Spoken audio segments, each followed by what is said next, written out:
PR সহ ৫ দফা দাবিতে জামায়াত সহ কয়েকটি দলের যুগপৎ আন্দোলনের ঘোষণা জাতীয় নির্বাচনকে অনিশ্চয়তায় ফেলবে না বলছেন বিশ্লেষক।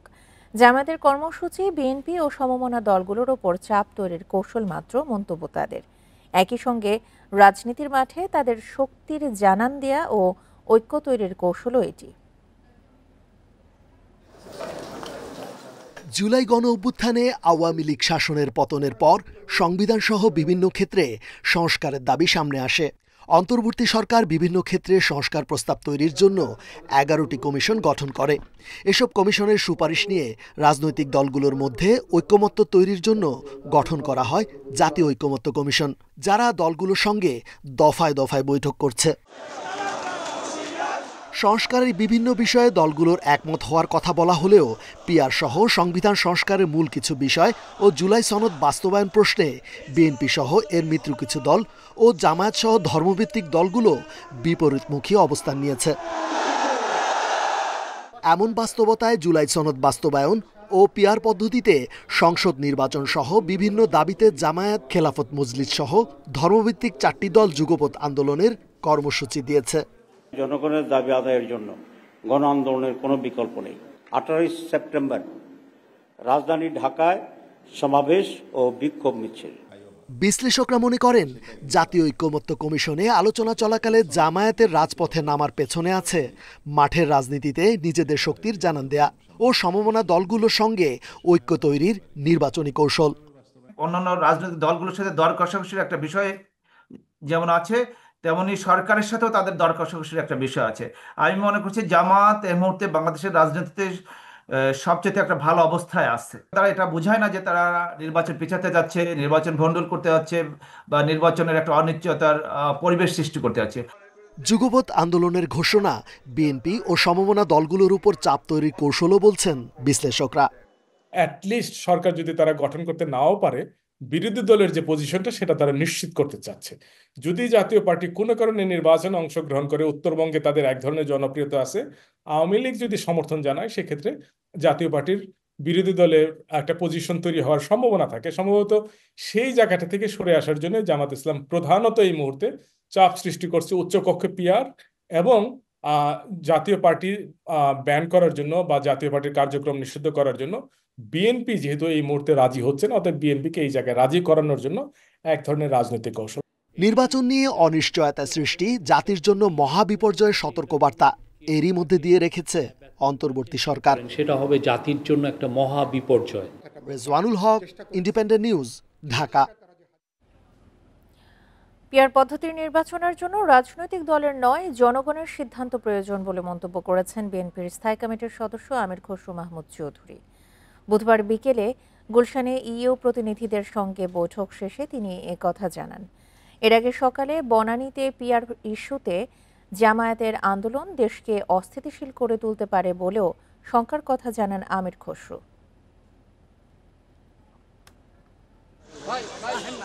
সাম্প্রতিক রাজনীতি ও আগামী নির্বাচন নিয়ে গুলশানে ইউরোপীয় ইউনিয়নের কার্যালয়ে সংস্থাটির প্রতিনিধিদের সঙ্গে বৈঠক করেন বিএনপির স্থায়ী কমিটির সদস্য সহ 6 সদস্যের প্রতিনিধি দল। বৈঠক শেষে সাংবাদিকদের আমির খসরু মাহমুদ চৌধুরী জানান, পিআর পদ্ধতির নির্বাচন করতে হলে তা নির্বাচনের পর সংসদে অনুমোদিত হতে হবে। যে পিআর যদি কেউ চায়ও, সেটা তো আগামীতে জনগণের ম্যান্ডেট নিয়ে সংসদে এসে পাস করতে হবে, জনগণের ম্যান্ডেট নিতে হবে। আমরা কিছু লোক টেবিলের চারিদিকে বসে কিছু রাজনৈতিক দল জনগণের পক্ষ থেকে আগেভাগে তো এই সিদ্ধান্ত নেওয়া সম্ভব না। নির্বাচনকে সামনে রেখে পিআর নিয়ে আন্দোলন করা অযৌক্তিক বলে জানান দলের স্থায়ী কমিটির আরেক সদস্য নজরুল ইসলাম খান। এই যে জুলাই আগস্টের আন্দোলন হলো, সেখানে দাবির মধ্যে কি পিআর ছিল? এটা একটা নতুন দাবি নিয়ে নির্বাচন সামনে, এই সময় এরকম আন্দোলন বা এরকম ধরনের কথাবার্তা, আমরা মনে করি তারা বুঝতে পারবে তাদের কি করা উচিত। এর আগে বুধবার সকালে রাজধানীর বনানী কার্যালয়ে সাংবাদিকদের সঙ্গে আলাপকালে আমির খসরু বলেন, পিআর ইস্যুতে জামায়াতের আন্দোলন দেশকে অস্থিতিশীল করে তুলতে পারে। কোন শক্তি এখানে দেশকে একটা আবার অস্থিতিশীল পরিস্থিতিকে নিয়ে যাচ্ছে এবং এর মাধ্যমে আবার যেই শক্তি পালিয়ে গেছে, যাদেরকে বাংলাদেশের মানুষ উৎখাত করেছে, তাদের জন্য কি কোনো স্পেস ক্রিয়েট করা হচ্ছে কিনা, এটাও তো একটা প্রশ্ন আসতে পারে, তাই না? গণতন্ত্রের স্বার্থে ফেব্রুয়ারিতে নির্বাচনের কোনো বিকল্প নেই বলেও জানান আমির খসরু মাহমুদ চৌধুরী।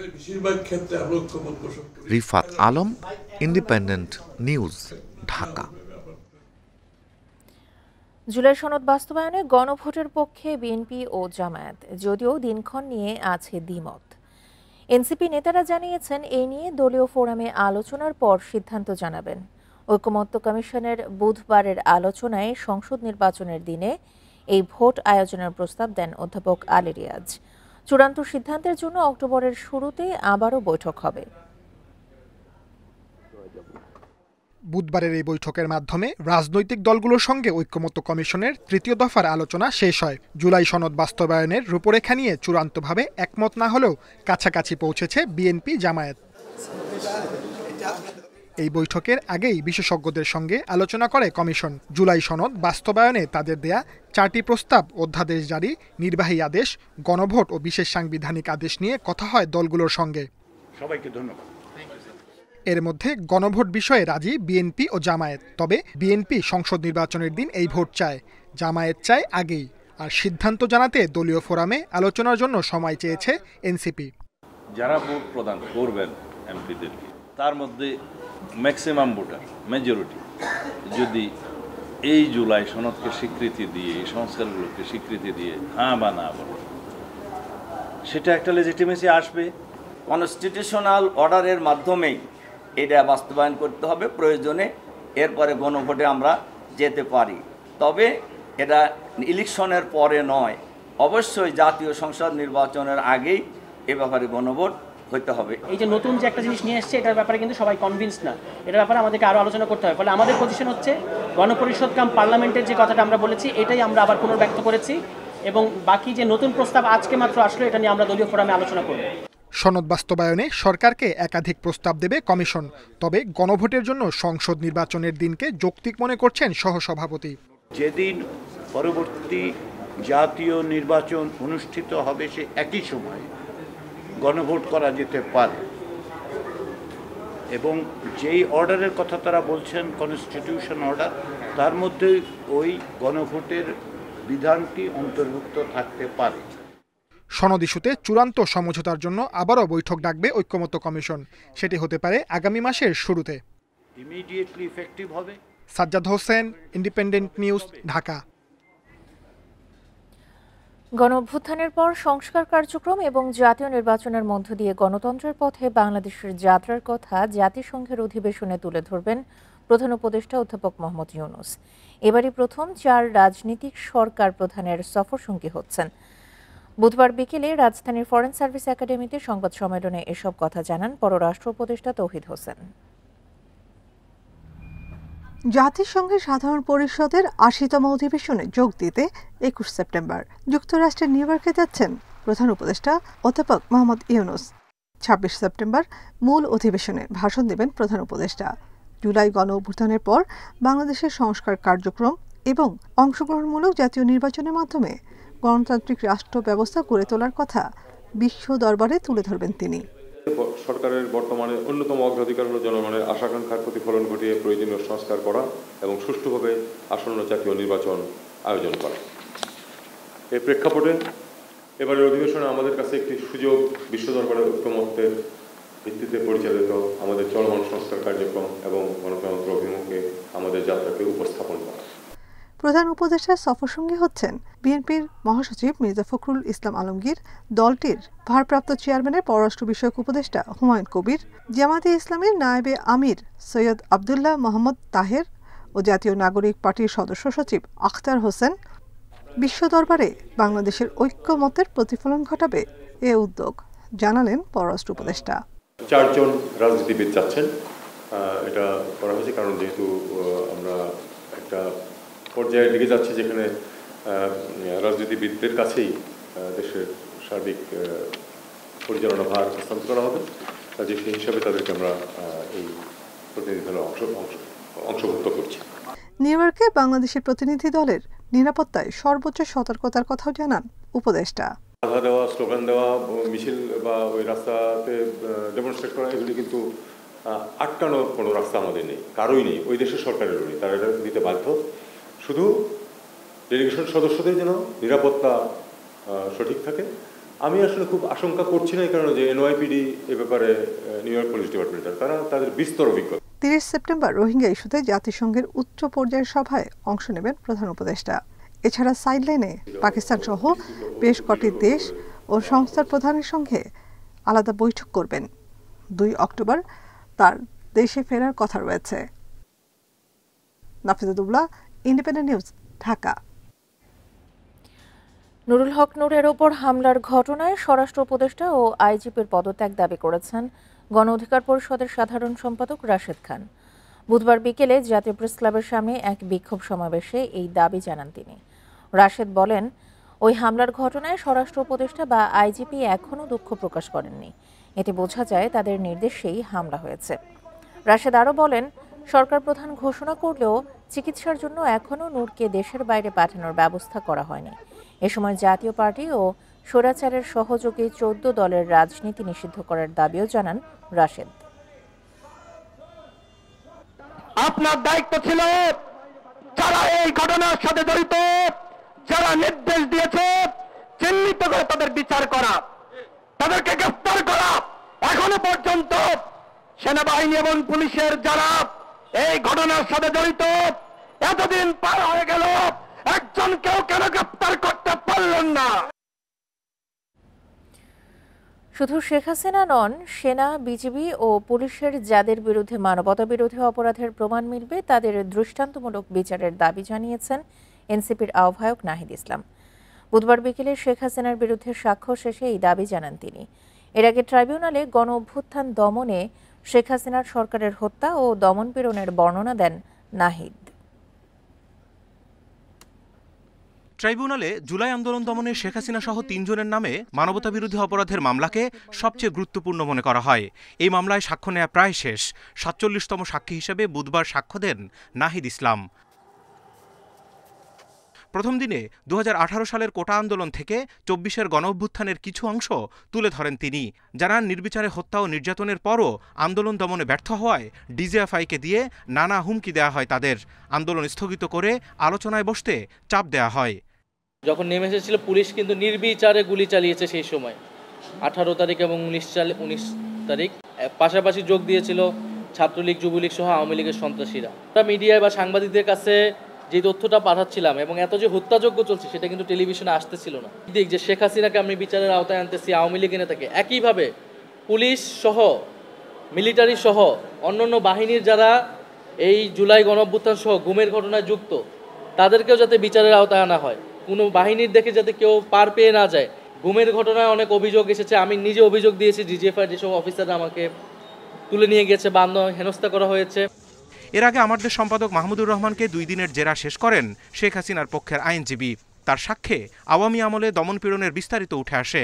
নির্বাচিত সরকারের নাম করে এসে নিজ দেশের জনগণের উপরে যে হত্যাকাণ্ড চালালো, অন্য রাষ্ট্রের আধিপত্য ছিল, প্রভাব ছিল, নিয়ন্ত্রণ ছিল, এই সব জিনিসগুলো তুলে ধরার মাধ্যমে তিনি জুলাই আগস্টে যে সংগঠিত মানবতা বিরোধী অপরাধ তার পেছনের প্রেক্ষাপটটা তুলে ধরে এই পুরো বিষয়টাকে স্পষ্ট করেছেন জাতির সামনে।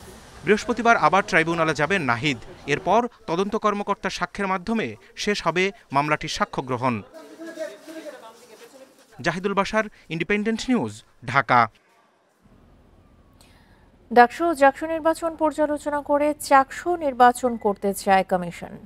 বিতর্ক ও সমালোচনা মুক্ত রাখতে ভোট গ্রহণ থেকে শুরু করে গণনা সবকিছু লাইভ সম্প্রচারের পরিকল্পনা কর্তৃপক্ষের। সেই সঙ্গে আবাসিক হলের পরিবর্তে কেন্দ্র করা হবে বিভিন্ন অনুষদে। ডাকসু এবং জাকসুর ভোট গণনা ও ফল প্রকাশের প্রক্রিয়া নিয়ে দেখা দেয় নানা প্রশ্ন, অভিযোগ তোলেন অনেক প্রার্থী।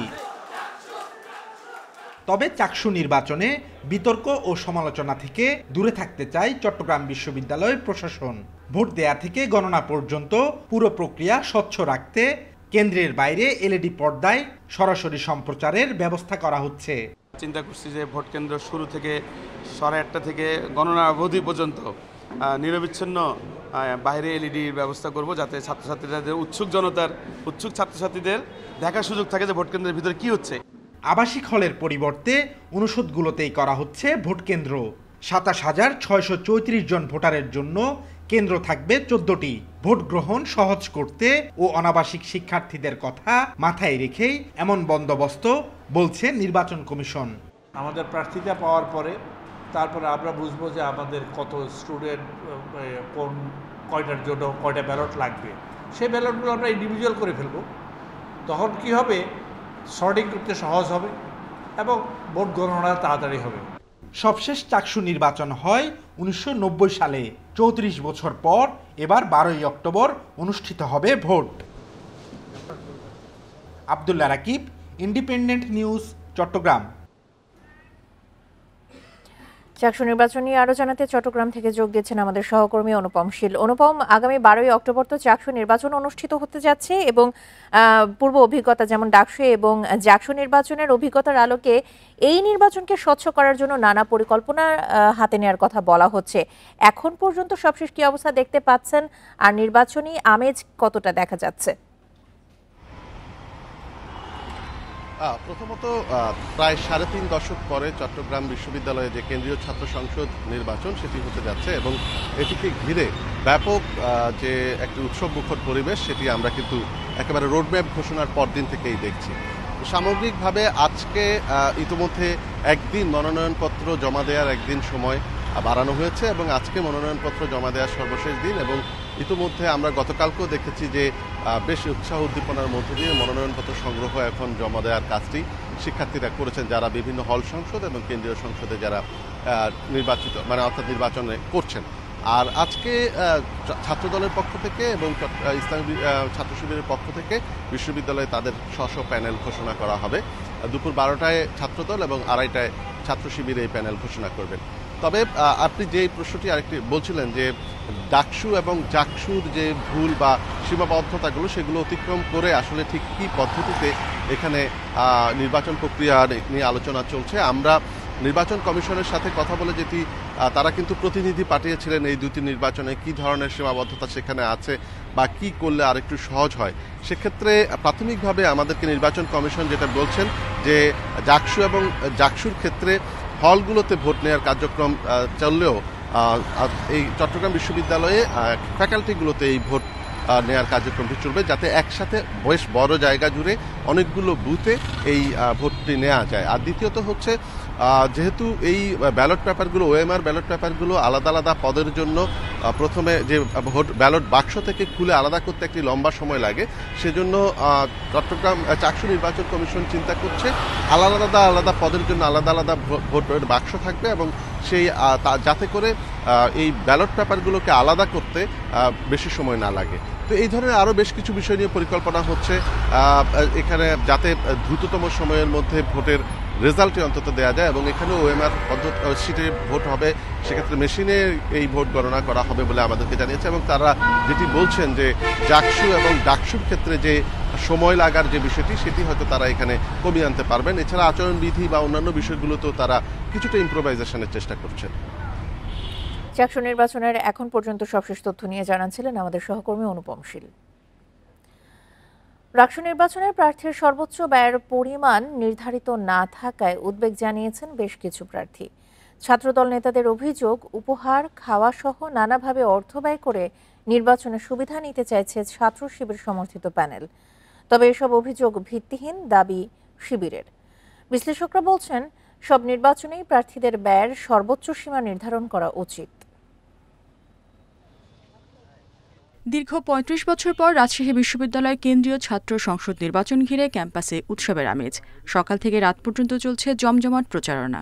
একাডেমিক ভবন, আবাসিক হল ও আড্ডাস্থলে মূল আলোচনা রাকসু নির্বাচন। প্রার্থীরা বলছেন, রাকসুর আচরণবিধিতে ব্যয়ের সর্বোচ্চ সীমা নির্ধারণ করা হয়নি। এ কারণে প্রচারণায় লেভেল প্লেইং ফিল্ড নিয়ে উদ্বেগ বেশ কিছু প্যানেলের প্রার্থীদের। আমাদের নির্বাচনী প্রচারণার খরচ বা বাজেটের যে বিষয়টা, কেমন যেন একটা অসম প্রতিযোগিতার মধ্যে আমরা পড়ে গেছি। ছাত্র শিবির সমর্থিত প্যানেলের বিরুদ্ধে বাড়তি ব্যয়ের অভিযোগ ছাত্রদল নেতাদের। বলছেন, উপহার, খাওয়া দাওয়ার আয়োজন করে ভোটারদের প্রভাবিত করার চেষ্টা করছে ছাত্র শিবির। তবে এমন অভিযোগকে ভিত্তিহীন বলছে শিবিরের নেতারা। ছাত্র শিবির কেমন আচরণবিধির ন্যূনতম তোয়াক্কা করছে না। তারা হলে হলে শিক্ষার্থীদের মধ্যে আতরবিলি, পানির ট্যাঙ্কি বসানো, ফিল্টার বসানো, খিচুড়ি পার্টি, মুড়ি পার্টি সহ শিক্ষার্থীদের নানা ধরনের উপঢৌকন দিয়ে তাদেরকে প্রভাবিত করার চেষ্টা করছে। এগুলো সাংগঠনিক কার্যক্রমের অংশ এবং বর্তমানে তাদের হচ্ছে সাংগঠনিকভাবে দাওয়াতি কার্যক্রম চলছে, এর অংশ হিসেবে তারা আয়োজন করছে। তো নির্বাচনকে কেন্দ্র করে ছাত্র শিবিরের এই আয়োজন, এটি আসলে সত্য নয়। রাকসু নির্বাচনের আচরণবিধিতে প্রার্থীদের ব্যয়ের সর্বোচ্চ সীমা নির্ধারণ না থাকাকে কমিশনের ব্যর্থতা বলছেন বিশ্লেষকরা। তবে এক্ষেত্রে ভিন্ন মত পোষণ করেন প্রধান নির্বাচন কমিশনার। যেমন জাতীয় নির্বাচনে যেভাবে হয়, ব্যয়ের খাতগুলো সেখানে নির্বাচন শেষ হওয়ার পর এটা দাখিল করবে। এটা রাকসু যারা নির্বাচন পরিচালনা করতেছেন, কন্ডাক্ট করতেছেন, এটা ওনাদের দায় দায়িত্ব পরে আমি ব্যক্তিগতভাবে তাই মনে করি। এটা তো জাতীয় নির্বাচন না, ছাত্ররা তাদের যে বাবার যে পয়সা দেয় তার থেকেই তো খরচ করে ইলেকশন করছে, এখানে বেশি খরচ করার তো নেই, সুযোগ নেই। আগামী 23 সেপ্টেম্বর পর্যন্ত চলবে রাকসুর প্রচারণা, আর ভোট গ্রহণ 25 সেপ্টেম্বর। Independent news. রাকসু নির্বাচনের আরো খবর জানাতে যোগ দিচ্ছেন সহকর্মী মুস্তাফিজুর রহমান। মুস্তাফিজ, রাকসু নির্বাচনের তো এখন জমজমাট প্রচারণা চলছে, ক্যাম্পাসে কি অবস্থা দেখতে পাচ্ছেন? আর আরেকটি বিষয় জানাবেন যে এই যে নির্বাচনে যে ব্যয়ের সর্বোচ্চ সীমার কথা বলা হচ্ছে, এই বিষয়ে কি প্রশাসনিকভাবে কিছু জানানো হয়েছে?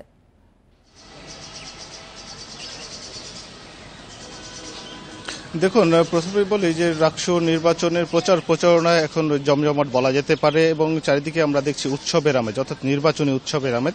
রাজশাহী বিশ্ববিদ্যালয়ের 17টি যে আবাসিক হল রয়েছে সেইখান দিয়ে প্রার্থীরা যাচ্ছেন, সেখানে প্রচারণা চালাচ্ছেন। সেই সাথে বলা যেতে পারে যে এইখানে যারা বিভিন্ন বিভাগে সকাল থেকে এখন বিভিন্ন বিভাগে ক্লাস শুরু হয়েছে এবং প্রার্থীরা আমরা দেখেছি যে ডিপার্টমেন্টের সামনে গিয়ে তাদের যে প্রচারণা চালাচ্ছেন এবং তাদের যে হ্যান্ডবিল রয়েছে সেগুলো কিন্তু তারা দিচ্ছেন এবং সেই সাথে তাদের যে প্রতিশ্রুতিগুলো সেগুলো পুনর্ব্যক্ত করছেন এবং তারা নির্বাচিত হতে পারলে শিক্ষার্থীদের জন্য কি করবেন সেই বিষয়গুলো কিন্তু তুলে ধরছেন। অর্থাৎ যে যার মতো করে ভোটারদেরকে তাদের দিকে আকৃষ্ট করার চেষ্টা করছেন। তবে ভোটাররা এখানে একটি কথা বলছেন, বা এখানে সাধারণ শিক্ষার্থী তারাই ভোটার, এবং তারা বলছিলেন যে এখানে তারা কোনো অতিরঞ্জিত কথায় বা কোনো প্রার্থীর যে ম্যানিপুলেট আছে সেখানে তারা প্রভাবিত হবেন না। এখানে তারা বলছিলেন যে যেই প্রার্থী বা যিনি তাদের শিক্ষার্থীদের অধিকার আদায়ে কথা বলতে পারবে, শিক্ষার্থীদের জন্য কাজ করতে পারবে, ঠিক এই ধরনের একটা প্রতিনিধি তারা চান। কারণ দীর্ঘ 35 বছর পর রাকসুতে নির্বাচন অনুষ্ঠিত হতে যাচ্ছে। তবে এখানে নেতা বা শিক্ষার্থীদের প্রতিনিধি নির্বাচনে কোনো তারা ভুল সিদ্ধান্ত নিতে চান না বা কোনোভাবে প্রভাবিত হতে চান না, এটি কিন্তু তারা স্পষ্টভাবে বলছেন। অপরদিকে বলা যেতে পারে যে এই যে আয় ব্যয়ের যে হিসেবের কথাটি বলা হচ্ছে, এখানে আমরা কথা বলেছিলাম প্রশাসনের সাথে, অর্থাৎ এখানে নির্বাচন কমিশনের সঙ্গে কথা বলেছিলাম এবং নির্বাচন কমিশনের পক্ষ থেকে যে বিষয়টি জানানো হচ্ছে, নির্বাচন কমিশন বলছিলেন যে এটি মূলত শিক্ষার্থীদের এটি একটি নির্বাচন, এখানে রাজনৈতিক বা জাতীয় নির্বাচনের মতো এখানে কোনো বিষয় নেই, যার ফলে এখানে শিক্ষার্থীরা এখানে তারা তাদের পরিবার থেকে টাকা নিয়ে এসে তারা এখানে নির্বাচন করছে বা নির্বাচনী ব্যয় নির্বাহ করছে, যার ফলে এখানে ব্যয়ের সর্বোচ্চ সীমা নির্ধারণটাকে তারা যৌক্তিকভাবে বিশ্লেষণ করছেন না বা যৌক্তিক মনে করছেন না, যার ফলে এর কোনো সীমা তারা নির্ধারণ করেননি। অপরদিকে যারা বিশ্লেষকরা রয়েছেন তারা কিন্তু এই বিষয়টি একটু ভিন্নভাবে দেখছেন এবং সেই সাথে নজরদারির যে বিষয়টি রয়েছে সেটির দিকেও কিন্তু নির্বাচন কমিশনকে আরও শক্ত ভূমিকা পালন করার কিন্তু মত দিচ্ছেন। অর্থাৎ আচরণবিধির যে বিষয়গুলো আসছে, আমরা এর আগে দেখেছিলাম যে গতকালকে ছাত্র দল তাদের যে 6 দফা দাবি দিয়েছে সেখানে আচরণবিধির লঙ্ঘনের বিষয়টি নিয়ে, সেই সাথে তাদের যে নির্বাচন কমিশনের একটা অবস্থান নিয়ে কিন্তু তারা প্রশ্ন তুলেছেন। তার পরপরই আমরা দেখেছিলাম যে ছাত্র শিবির তারা 7 দফা দাবি নির্বাচন কমিশনকে দিয়েছেন, অর্থাৎ সুষ্ঠু ভোট সম্পন্ন করার ক্ষেত্রে প্রশাসনের ভূমিকা কি হতে পারে এবং আগামীতে প্রশাসনের কর্মপরিকল্পনা, এই বিষয়গুলো নিয়ে কিন্তু তারা আলোচনা করেছেন। আমরা দেখেছিলাম যে দুটি রাজনৈতিক সংগঠন তারা নির্বাচন কমিশনের সঙ্গে তারা দেখা করেছেন, তারা কথা বলেছেন। সেই সাথে এর আগে আমরা দেখেছিলাম যে রাজশাহী বিশ্ববিদ্যালয় জাতীয়তাবাদী ফোরাম শিক্ষকরা তারা কিন্তু এসেছিলেন, তাদের একটি দল এসেছিল এবং তারাও কিন্তু নির্বাচন কমিশনের সঙ্গে বসেছিলেন এবং নির্বাচন কমিশনকে তাদের যে পরিকল্পনা এবং বেশ কিছু পরামর্শ কিন্তু নির্বাচন কমিশনকে দিয়ে গেছেন এবং প্রত্যেকেরই একটি কথাই ছিল যে দীর্ঘ 35 বছর পর রাষ্ট্র নির্বাচন অনুষ্ঠিত হতে যাচ্ছে এবং এই নির্বাচন যেন কোনোভাবে প্রশ্নবিদ্ধ না হয় সেদিকে যেন নির্বাচন কমিশন কঠোর অবস্থানে থাকেন, এটি কিন্তু প্রত্যেকেরই একটি অবজারভেশন। তো রাকসু থেকে এই ছিল সর্বশেষ। রাকসু নির্বাচন নিয়ে জানাচ্ছিলেন আমাদের সহকর্মী মুস্তাফিজুর রহমান। বেসরকারি স্কুল কলেজের পরিচালনা পর্ষদের সভাপতি সরকারি চাকরিজীবী ছাড়া আর কেউ হতে পারবেন না। নবম গ্রেড এবং এর উপরের চাকরিতে থাকা বা অবসরপ্রাপ্ত কর্মকর্তারা এই দায়িত্ব পালন করবেন। 30 নভেম্বরের মধ্যে সকল প্রতিষ্ঠানে নিয়মিত কমিটি গঠনের নির্দেশ শিক্ষা মন্ত্রণালয়ের। এদিকে এই সিদ্ধান্তকে বৈষম্যমূলক বলছেন শিক্ষা গবেষকরা। গত বছরের 5 আগস্ট গণঅভ্যুত্থানের মুখে স্বৈরাচার শেখ হাসিনা সরকারের পতন হয়। এরপর 18 নভেম্বর সব বেসরকারি শিক্ষা প্রতিষ্ঠানের পরিচালনা পর্ষদ বাতিল করা হয়। পরবর্তীতে প্রতিষ্ঠানগুলোতে গঠন করা হয় অ্যাডহক কমিটি। এ অবস্থায় আগামী 30 নভেম্বরের মধ্যে নিয়মিত কমিটি গঠনের নির্দেশ দিয়েছে শিক্ষা মন্ত্রণালয়। 1 ডিসেম্বর থেকে সকল অ্যাডহক কমিটি বাতিল হয়ে যাবে। এদিকে পরিচালনা পর্ষদের নতুন প্রবিধান মালা করেছে মন্ত্রণালয়। সিদ্ধান্ত অনুযায়ী সভাপতি হতে প্রার্থীর শিক্ষাগত যোগ্যতা স্নাতক বা সমমান ডিগ্রি থাকা বাধ্যতামূলক করা হয়েছে। নবম গ্রেডের নিচে নয় এমন সরকারি কর্মকর্তা, পঞ্চম গ্রেডের নিচে নয় এমন অবসরপ্রাপ্ত সরকারি কর্মকর্তা, স্বায়ত্তশাসিত প্রতিষ্ঠানের কর্মকর্তারা, বিশ্ববিদ্যালয়ের শিক্ষকরা সভাপতি হতে পারবেন। এটি বিদ্যমান যেটা ওখানে একটু সংশোধন আনা হয়েছে। সরকারি কর্মকর্তা চাকরিরত অথবা রিটায়ার্ড, এটা পলিসি লেভেল থেকে এটা ঠিক করা হয়েছে। আমাদের শুধু ওই জায়গাটা সংশোধন করা হয়েছে, কোন ক্যাটাগরির লোক সভাপতি, শুধু অন্য পদগুলো আগের মতোই আছে। এই সিদ্ধান্তকে চরম বৈষম্যমূলক বলছেন গবেষকরা। তারা বলছেন সভাপতি হতে সৎ মানুষ হতে হবে, শিক্ষার প্রতি থাকতে হবে ভালোবাসা। অফিসার, তারপরে হলো ডিগ্রিপ্রাপ্ত, এদের প্রতি কি আমরা খুব বেশি ট্রাস্টেড? আমরা তো দেখেছি যে বড় বড় ডিগ্রিধারী, বড় বড় পদবীধারী, তারা তো অনেক দুর্নীতি করতেছে। তো সুতরাং তাই এটা দিয়ে কোনো রিপ্লেসমেন্ট যে সিদ্ধান্তটা, এটা মোটেই একটা ভালো সিদ্ধান্ত না। এই সিদ্ধান্ত আইনগতভাবে চ্যালেঞ্জ করলেও টিকবে না, তাই পুনর্বিবেচনার দাবি গবেষকদের। নূরে আলম, ইন্ডিপেন্ডেন্ট নিউজ, ঢাকা।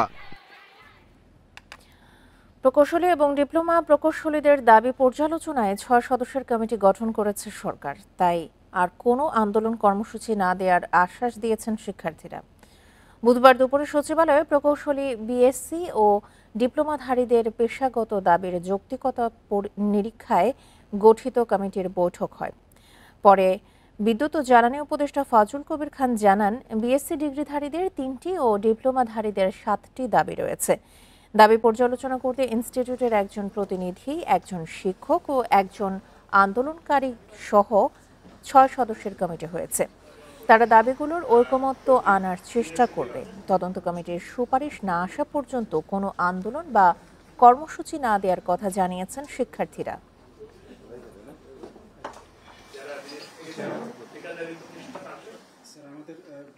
স্নাতক ডিগ্রিধারী যারা তারা ইঞ্জিনিয়ার লিখবেন এবং অন্যরা নামের আগে ডিপ্লোমা ইঞ্জিনিয়ার লিখবেন। এটা একটা প্রস্তাব।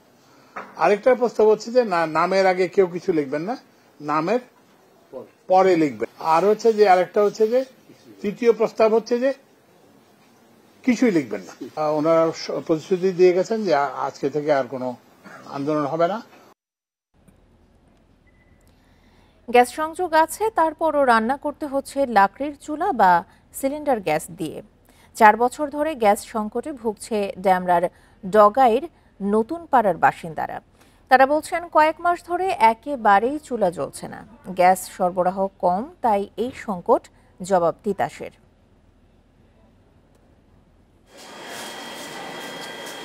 এই দৃশ্য ঢাকা দক্ষিণের ডগাইর নতুন পাড়ার। তিতাসের গ্যাসের সংযোগ থাকলেও লাকড়ির চুলাই ভরসা।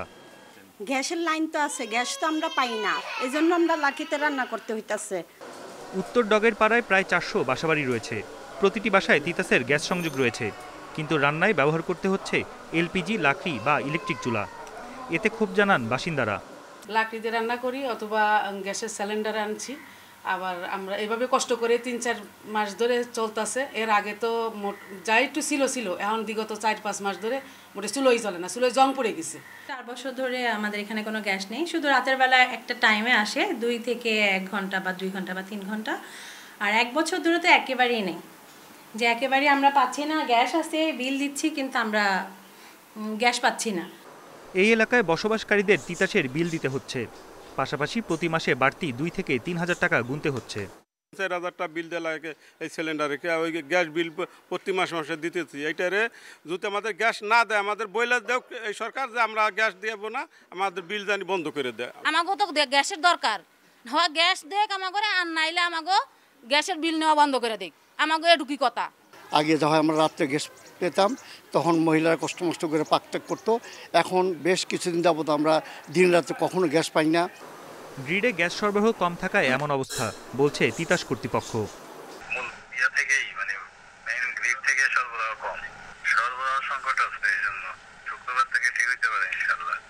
পুরো বর্ষা মৌসুম ছিল অন্যরকম সংকট। এলাকাবাসী বলছে গ্যাসের লাইন দিয়ে এসেছে পানি, গ্যাস পাওয়া যেত সর্বোচ্চ 2 ঘন্টা, এখন সেটাও বন্ধ। বন ইবনে কামাল, ইন্ডিপেন্ডেন্ট নিউজ, ঢাকা। 24 ঘন্টায় ডেঙ্গুতে আক্রান্ত হয়ে অন্তত 5 জনের মৃত্যু হয়েছে। তাদের মধ্যে 2 জন ঢাকা দক্ষিণ সিটি কর্পোরেশন এবং 3 জন রাজশাহী বিভাগের। মারা যাওয়াদের মধ্যে 1 জন পুরুষ এবং 4 জন নারী। চলতি বছর জানুয়ারি থেকে এখন পর্যন্ত এই রোগে প্রাণহানি বেড়ে দাঁড়িয়েছে 161 জনে।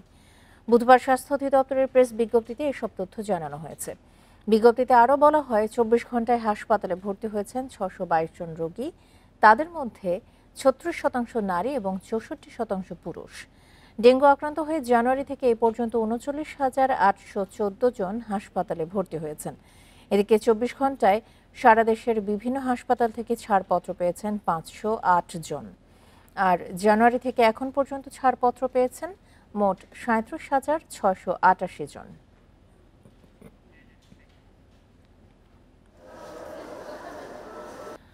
28 সেপ্টেম্বর ষষ্ঠীর মধ্য দিয়ে শুরু হচ্ছে সনাতন ধর্মাবলম্বীদের প্রধান ধর্মীয় উৎসব শারদীয় দুর্গাপূজা। গত বছরের তুলনায় এবার সিলেটে বেড়েছে মণ্ডপের সংখ্যা। শেষ সময়ে প্রতিমা তৈরিতে ব্যস্ত সময় পার করছেন কারিগররা। এবারের দুর্গাপূজায় আইন শৃঙ্খলা পরিস্থিতি নিয়ে কোনো হুমকি নেই। সুন্দরভাবে পূজা উদযাপন করতে পারবেন সনাতন ধর্মাবলম্বীরা, জানিয়েছেন স্বরাষ্ট্র উপদেষ্টা। শারদীয় দুর্গাপূজা উপলক্ষে শুরু হয়েছে প্যান্ডেল ও মণ্ডপ তৈরির কাজ। অন্যদিকে প্রতিমা শিল্পীরাও রং তুলিতে সাজিয়ে তুলছেন দেবী দুর্গাকে। বিভিন্ন সরঞ্জামের দাম বাড়লেও প্রতিমা বিক্রি করে আশানুরূপ দাম মিলছে না বলে জানালেন কারিগররা।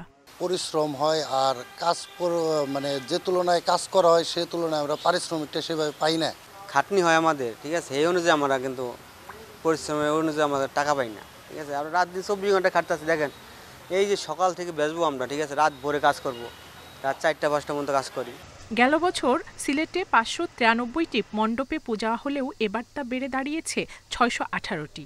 এর মধ্যে মহানগর এলাকায় 150-এরও বেশি। বিভিন্ন সাজসজ্জা সহ বিভিন্ন উপকরণের জোগাড় যন্ত্র এইগুলা পূজারীরা করছেন এবং এবার পূজার আমরা মনে করি যদি সবাই মিলে আমরা আন্তরিকভাবে আমরা সহযোগিতা পাই তাহলে আমরা এইবার পূজা নির্বিঘ্নে করতে পারবো, সেই প্রত্যাশা রাখছি। প্রশাসন বলছে পূজা মণ্ডপে যেন বিশৃঙ্খলা তৈরি না হয় সেজন্য নেওয়া হয়েছে সব ধরনের প্রস্তুতি। র্যাব, বিজিবি তারাও এই নিরাপত্তার কাজে সহায়তা করবে। তো সার্বিক বিচারে আমরা সব দিক থেকে প্রস্তুত আছি যাতে একটা উৎসবমুখর পরিবেশে ধর্মীয় ভাবগাম্ভীর্যটা বজায় রেখে সম্প্রীতি অক্ষুণ্ণ রেখে সুশৃঙ্খল পরিবেশে যেন পূজাটা উদযাপিত হয়। এবছর দেবী দুর্গা মর্তে আসবেন হাতিতে চড়ে, বিদায় নেবেন দোলায় চড়ে। Independent News. মাগুরার মোহাম্মদপুরে জুলাই মাসে ওএমএস বরাদ্দের প্রায় 78 টন চালের হদিস নেই। সরকারি হিসাবে এই চাল তুলে নিয়েছেন ডিলার। তবে 8টি ইউনিয়নের উপকারভোগীদের অভিযোগ, অন্যান্য পণ্য মিললেও চাল পাননি তারা। বরাদ্দের 2 মাস পর বিষয়টি নিয়ে খোঁজ শুরু করে খাদ্য নিয়ন্ত্রকের কার্যালয়। আর বিষয়টি জানেই না উপজেলা প্রশাসন। তবে কর্মকর্তারা বলেছেন ব্যবস্থা নেবেন তারা। মোহাম্মদপুর উপজেলার 8টি ইউনিয়নে টিসিবির উপকারভোগী 15,567 পরিবার। জুলাই মাসে প্রতি কার্ডে 5 কেজি চাল বরাদ্দ করা হয়। তবে ওই মাসে শুধু তেল, চিনি ও ডাল পেয়েছেন কার্ডধারীরা। চাল পাইনি, চিনি, তেল আর ডাল পাইছিলাম। জুলাইতে পাইছিল চিনি, তেল, ডাল। 6টি ইউনিয়নের টিসিবি ডিলাররা দাবি করেছেন জুলাই মাসের জন্য বরাদ্দ চাল তাদের হাতেই আসেনি। তবে বিনোদপুর ও দীঘা ইউনিয়নে চাল বিতরণের দাবি সংশ্লিষ্ট ডিলারদের, কিন্তু উপকারভোগীরা তা পায়নি বলে জানিয়েছেন। আর কেউ পাইছে কিনা আমি বলতে পারবো না, তবে আমি এই তিনটা জিনিস পাইছি আর একটা জিনিস আমি পাই না। জুলাই মাসের বরাদ্দ ছিল না, কিন্তু আমাদের অ্যাপসে দেখাইছে। খাদ্য নিয়ন্ত্রকের তথ্য বলছে OMS এর ডিলার হোসেনিয়া কান্তা ঋতুর নামে বরাদ্দ দেয়া হয় প্রায় ৭৮ টন চাল, উত্তোলন করা হয় ৩০ জুলাই। তবে বিতরণের প্রমাণ পায়নি কর্তৃপক্ষ। এই নিয়ে যোগাযোগের চেষ্টা করেও পাওয়া যায়নি OMS ডিলারকে। ডিলার আর পরবর্তীতে কি করছে এটা আমাদের জিজ্ঞেস করছি, পরবর্তীতে জিজ্ঞেসও করছি, আমরা স্যার ডিস্ট্রিবিউশন করে দিয়েছি। এটা আমার কাছে জানাইছি, আমি 3 দিন ধরে জিজ্ঞেস করছি যে এরা মাল ডিস্ট্রিবিউশন জি আমার। উপজেলা প্রশাসন বরাদ্দ দিয়ে কাজ শেষ করেছে, বিতরণের খোঁজ নেয়নি। তবে নির্বাহী কর্মকর্তা বলছেন লিখিত অভিযোগ পেলে ব্যবস্থা নেবেন। আমরা তাহলে এটা একটু বিষয়টা দেখছি, এরকম ইনফরমেশন বা কোনো অভিযোগ আমার কাছে এখন পর্যন্ত আসেনি। তো আসলে স্বাভাবিকভাবে, না হলে তো এটা স্বাভাবিকভাবে যখন যেটা ডিও হয় বা বরাদ্দ হয়ে চলে যায়, আমি আর একটু কনফার্ম করে যাব। এই অনিয়মের কারণে দ্বিগুণ জরিমানা, লাইসেন্স বাতিল ও ফৌজদারি মামলার বিধান রয়েছে। Independent news. এই ছিল বিরোধীহীন সংবাদে। আর এছাড়া ইন্ডিপেন্ডেন্ট টেলিভিশনের সব খবর আরো বিস্তারিত জানতে চোখ রাখুন ফেসবুক, ইউটিউব এবং এক্সে। ধন্যবাদ সবাইকে। আমন্ত্রণ পরের আয়োজনে।